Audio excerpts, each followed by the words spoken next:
Hey there, it's Tiffany of Clarity, Confidence, Courage. I am a women's life coach that helps heart-centered, empathic women who have gone through a divorce reinvent, redefine, and rebuild their lives so they can move forward into a happier, healthier life. Today's topic is all about why it's okay to actually miss your ex, even though you don't want them back, even though you've gone through a divorce. It's completely okay to have those feelings. I'm going to tell you the reason why it's okay and why you should not shame yourself for having those feelings. Now, before we jump into the content, make sure you share, like, and subscribe. Help push me up in the algorithm so I can help other women just like you who are trying to reinvent, rebuild, and redefine their lives. All right, let's jump into this content. Now, first, let's just acknowledge the fact that love is an emotion. And when you got married, 9 times out of 10, you were extremely probably in love with the person that you married, which is part of the reason that you wanted to devote your life to them. So love, just like anger or hatred or pain or sadness, these are emotions and it's human to feel them. And guess what? It's human to still love someone who mistreated you. So if you had a narcissistic ex or an ex who had a personality disorder or just an abusive ex-partner, it is completely okay to think about them fondly, even if they hurt you, because the love does not necessarily immediately go away just because you got divorced or just because that person abused you or just because they did some behavior that disappointed you or that you didn't like. Love is an emotion, and we as human beings feel love all the time for a lot of different reasons. So the first thing you need to understand is just because your ex did something to you does not mean that you immediately stop loving them. Now, that also does not mean that you want them in your life. So 2 things can exist at once. You cannot want to be with someone or have them in your life or be afraid of them in some aspects, and yet at the same time, still have love for them, still have fondness for the memories of when they did treat you somewhat decently, or when you did go on that vacation, or when you did do something fun with them. It's completely okay. And guess what? It's completely normal. Now, I'm going to go into a little bit more detail of why you may still feel these feelings and why, again, you should not shame yourself. Remember, 2 things can be true at the same time. Now, the first thing I want to say is that when you love your ex, when you acknowledge that you still love them or still have fond feelings for them, that actually is kind of a sign of maturity. You know, when you get a divorce, sometimes there's so much anger and rage and just, animosity that you lose sight of the fact that at one point you actually love this person. At one point you had compassion for them and that this person is a human being. So when you get to a point where you're not so enraged and angry, and you can honestly say to yourself, like, yeah, I still have love for that person. Or, even though that person hurt me, I will always have some part of me that still loves them. That is actually a sign of maturity. Because if you can get past anger and rage and hatred and truly get to a place of almost being healed within yourself enough to calmly acknowledge that I love this person. And there's a part of me that will always love the parts of them that in some respect, at some point in time, treated me with some level of affection. Now, that doesn't mean you love their behavior.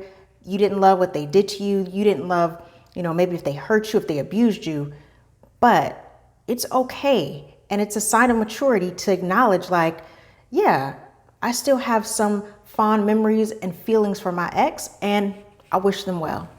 The second reason why it's okay to still feel like you love your ex, even though you don't want them back in your life, it's actually a deep form of self-love. When you can get to a point of saying, I have so much love within myself, for myself and within myself, that there is no part of me that has hatred for them, even though they mistreated me. It's almost like you're getting to a space naturally of forgiveness. And to me, forgiveness is not something that you turn on and turn off. If I say I forgive someone, it doesn't actually mean that I have any forgiving feelings towards them. I just said it, right? So I don't think forgiveness can be forced.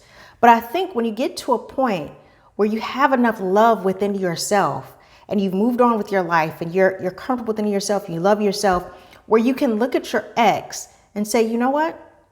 there's a part of me that loves them. That to me is a deep level of, number one, forgiveness, but number two, self-love. And I truly believe you cannot get to a place of forgiveness, I don't care what people say, until you get to a place of healing within yourself.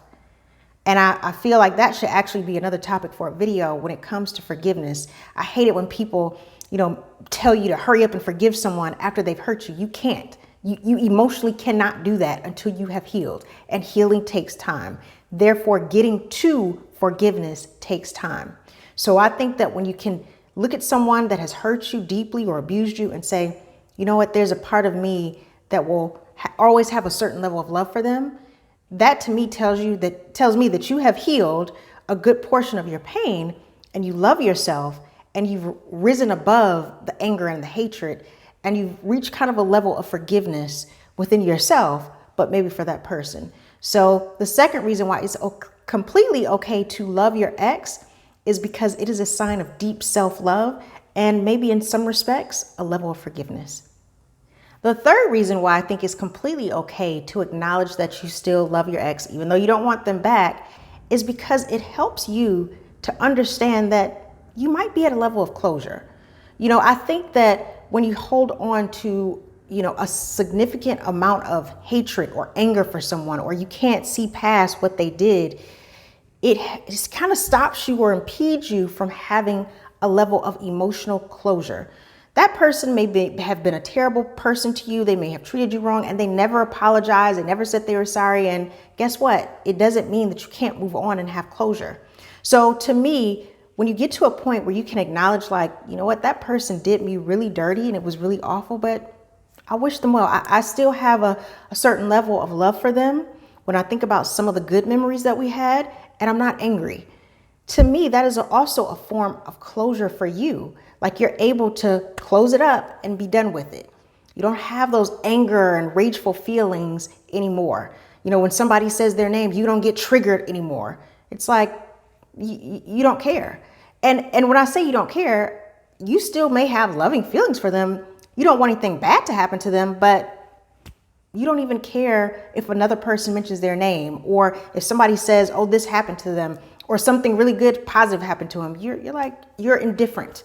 It's like, oh, that's great. Good for them. I think that when you get to that space to be able to say, there's a part of me that will always love them. I wish them well.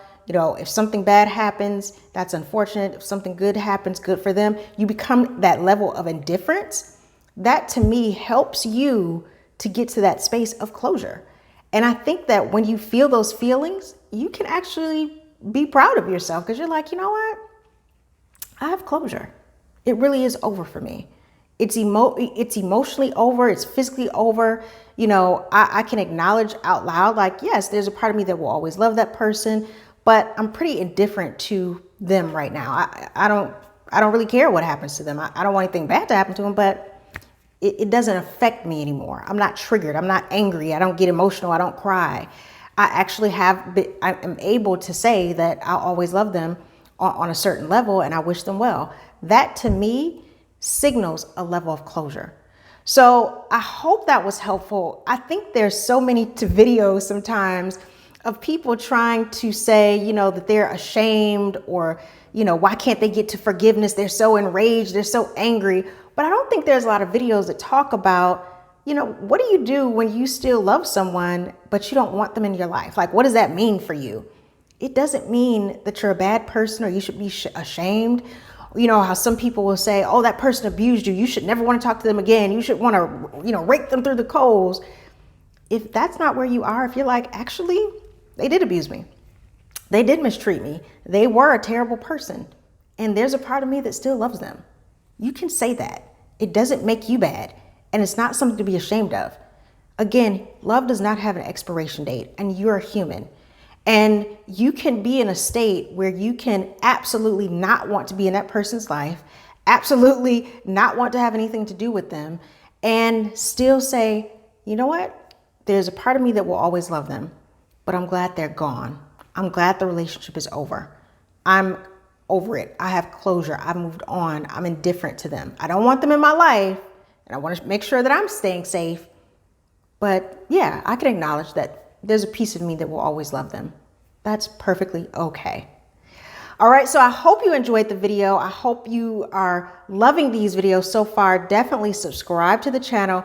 Hit that notification bell so that you can be aware and get alerted to all of my videos around divorce, around understanding how to move on and create a better life for yourself. And definitely sign up for my newsletter. I have the link in my description below. It gives you all the updates and happenings on clarity, confidence, courage. And if you feel like you love this content and you want to contribute, I also have a donation link in the description as well if you want to give a tip towards the company and towards creating more videos. All right, I hope you are enjoying this and I hope you have a fantastic day. Talk soon. Bye.